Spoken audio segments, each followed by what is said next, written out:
మాకు ఒక్క ఓటు కూడా రాకపోయినా జగన్మోహన్ రెడ్డి గారు సమాధానం చెప్పాల్సింది కాంగ్రెస్ పార్టీకి కాదు, రాష్ట్ర ప్రజలకు జగన్మోహన్ రెడ్డి గారు సమాధానం చెప్పాలి. మాకు ఎన్ని ఓట్లు వచ్చాయి అన్న విషయం పక్కన పెడితే జగన్మోహన్ రెడ్డి గారికి అయితే 38% ఓట్లు వచ్చాయి కదా. జగన్మోహన్ రెడ్డి గారి పార్టీకి 11 సీట్లు అయితే వచ్చాయి కదా. మరి ఎందుకు అసెంబ్లీకి వెళ్ళటం లేదు? మీరు ఎమ్మెల్యేలుగా ఉంటే మెంబర్ ఆఫ్ లెజిస్లేటివ్ అసెంబ్లీ మెంబర్స్గా ఉండి మీరు ఎందుకు వెళ్ళటం లేదు? వెళ్ళటం లేదు కాబట్టి రాజీనామా చేయండి అని మేము డిమాండ్ చేస్తే ఆ ప్రశ్నకు సమాధానం ఇవ్వకుండా మేము ఇన్సిగ్నిఫికెంట్గా అన్నట్టు మాట్లాడారు జగన్మోహన్ రెడ్డి గారు. జగన్మోహన్ రెడ్డి గారికి సూటి ప్రశ్న, మాకు ఎక్కువ ఓట్లు రాలేదంటున్నారు. సరే, మీకు 38% ఓట్లు వచ్చాయి. మరి వచ్చి కూడా మీరేం చేస్తున్నారు దాంతో? 11 సీట్లు గెలిచి కూడా మీరేం చేస్తున్నారు దాంతో? మీకు మాకు ఏమిటి తేడా? మాకు ఓట్లు రాలేదు కాబట్టి మేము అసెంబ్లీకి వెళ్ళలేదు. మీకు ఓట్లు వచ్చినా 11 సీట్లు గెలిపించినా జగన్మోహన్ రెడ్డి గారు అసెంబ్లీకి వెళ్ళకపోతే మాకు ఆయనకు ఏమిటి తేడా? ఆయనకైనా ప్రజలు 38% ఓట్లు ఎందుకు ఇచ్చినట్టు? జగన్మోహన్ రెడ్డి గారు దానికి సమాధానం చెప్పాలి. కాంగ్రెస్ పార్టీ ఒక జాతీయ పార్టీ. జగన్మోహన్ రెడ్డి గారు పుట్టక ముందు నుంచి ఉంది కాంగ్రెస్ పార్టీ. అలాంటి కాంగ్రెస్ పార్టీని ఈరోజు చిన్న చేసి మాట్లాడుతున్నారు. ఏ కాంగ్రెస్ పార్టీని అయితే రాజశేఖర రెడ్డి గారు సేవ చేశారో, ఏ పార్టీలో అయితే రాజశేఖర రెడ్డి గారు ముఖ్యమంత్రి 2 సార్లుగా అధికారం చేపట్టి ఆఖరికి తన ప్రాణం కూడా ఏ పార్టీలో అయితే త్యాగం చేశారో ఆ కాంగ్రెస్ పార్టీ గురించి జగన్మోహన్ రెడ్డి గారు చాలా చిన్న చేసి మాట్లాడారు. అయ్యా జగన్మోహన్ రెడ్డి గారు, మీరు పుట్టకముందు నుంచి ఉంది కాంగ్రెస్ పార్టీ.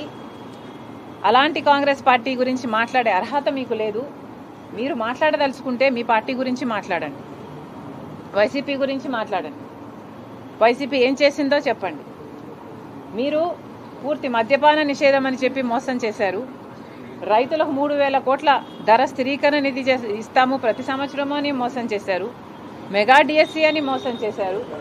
ఆఖరికి పోలీసుల్ని కూడా మీ ఇంటి కుక్కల్లాగా బిస్కెట్లు వేస్తే పనిచేసే మీ యంత్రాంగంలాగా మీరు వాడుకొని ఆఖరికి కాదంబరి కేసులో అయినా చూసాము, ఎంతోమందిని డోర్ డెలివరీ చంపేసి డోర్ డెలివరీ చేయడం చూసాము.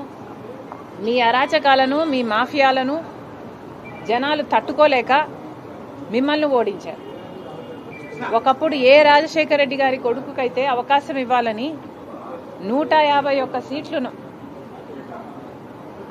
మీకు ఇచ్చారో అదే ప్రజలు మిమ్మల్ని ఓడించి 11 సీట్లు మీకు ఇచ్చారు. అంటే ఎందుకు ఇచ్చారో ఆలోచన చేయండి. ఆ 11 సీట్లు కూడా మీరు గెలిచిన ఎమ్మెల్యేలుగా ఉండి మీరు ఎమ్మెల్యేలుగా అసెంబ్లీకి వెళ్ళకపోతే మీరు ఎందుకు గెలిచారో ఆలోచన చేయండి. మేమేమీ గెలవలేదు. సరే, ఎందుకు గెలవలేదు?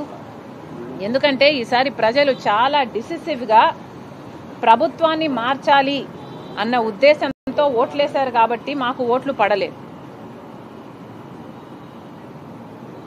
ప్రజలలో కాంగ్రెస్ పార్టీ పట్ల ఆదరణ లేదు అనడానికి వీల్లేదు. ఎందుకంటే దేశంలోనే చూస్తున్నాం, కాంగ్రెస్ పార్టీ ఎదుగుతుంది. కాంగ్రెస్ పార్టీ ఓడిపోకుండా కంటిన్యూస్గా అధికారంలోకి వచ్చునుంటే మన రాష్ట్రానికి 10 సంవత్సరాల కిందే ప్రత్యేక హోదా వచ్చేది. దాదాపు 1,50,000 కోట్లు విలువ చేసే విభజన హామీలు అన్నీ కాంగ్రెస్ పార్టీ నెరవేర్చుండే. దురదృష్టం కాంగ్రెస్ పార్టీ రాలేదు. ఈసారి కూడా కాంగ్రెస్ పార్టీకి ఓట్లు ఎందుకు పడలేదు అంటే మీ పుణ్యమే. కాంగ్రెస్ పార్టీ కేవలం ఇంత డెసిసివ్గా ఓట్లు ఎలక్షన్లు జరిగాయి కాబట్టే మిమ్మల్ని అధికారంలోంచి దించడానికి ప్రజలు నిర్ణయించుకున్నారు. కాబట్టే ఈసారి చంద్రబాబు గారికి ఓట్లేసి గెలిపించారు. కాంగ్రెస్ పార్టీకి అభిమానులు లేక కాదు. మళ్ళీ చెప్తున్నాం, జగన్మోహన్ రెడ్డి గారు నిన్న ఏదైతే బడ్జెట్ మీద ప్రెస్ మీట్ పెట్టి చెప్పారో వాస్తవానికి అది అసెంబ్లీలో ఫ్లోర్ ఆఫ్ ద హౌస్ మీద జగన్మోహన్ రెడ్డి గారు మాట్లాడాల్సిన విషయాలు. మరి జగన్మోహన్ రెడ్డి గారు అసెంబ్లీలో మాట్లాడకుండా ప్రెస్ మీట్లో చెప్తే మేము అంతకంటే ముందు అంతకంటే బాగా ప్రెస్ మీట్ పెట్టి చెప్పాం బడ్జెట్ గురించి. మరి మాకు జగన్మోహన్ రెడ్డి గారికి ఏమిటి తేడా? ఓట్లేసి గెలిపించారు, మీకు 38% ఉంది అని గొప్పలు చెప్పుకుంటున్నారే, అది కూడా ఉండేటట్టు మిగిల్చుకునేటట్టు మీరు వ్యవహరించటం లేదు, ప్రవర్తించటం లేదు. మళ్ళీ జగన్మోహన్ రెడ్డి గారికి చెప్తున్నారు